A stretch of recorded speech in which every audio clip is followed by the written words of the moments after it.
Assalamualaikum warahmatullahi wabarakatuh. Saya Ardianto dari Teknik Industri 2 akan mempresentasikan tentang identifikasi risiko pada saat implementasi Lean Manufacturing dengan metode Delphi.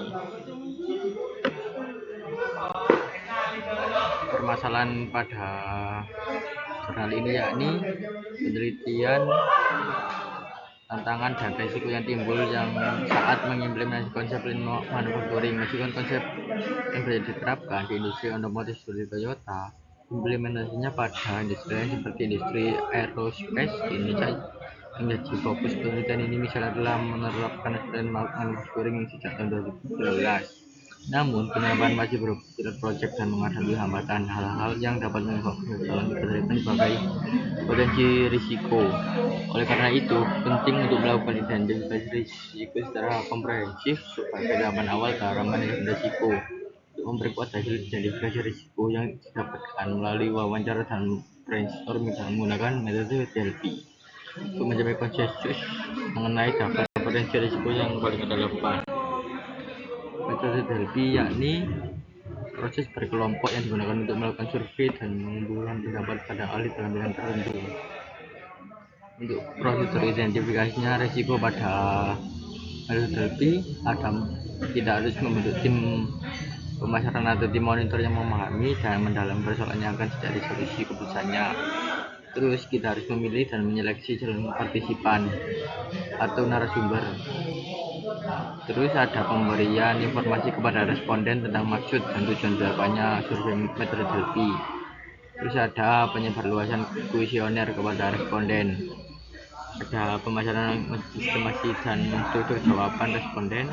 Serta membuat kuesioner baru berisi daftar kriteria dan bobot rata-ratanya.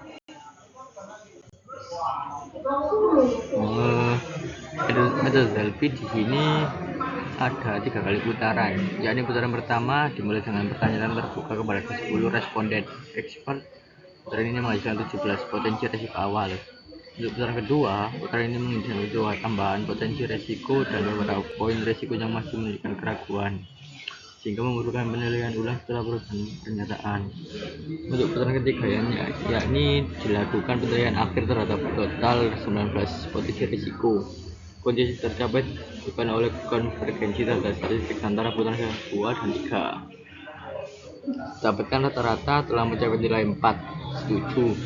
Penyimpangannya secara umum menunjukkan penurunan nilai konvergensi yang mengindikasikan tingkat keseragaman pendapat responden yang semakin tinggi terhadap risiko.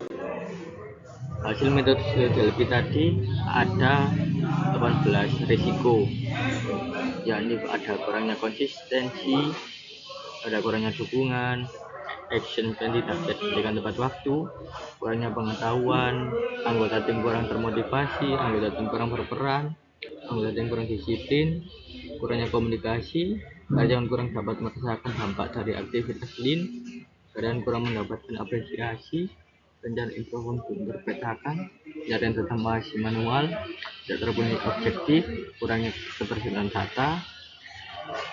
Juga ada tidak melakukan tactical improvement, materi dalam Lean training tidak tersampaikan, kurangnya ketersediaan budget, dan sulitnya berubah pola kerja.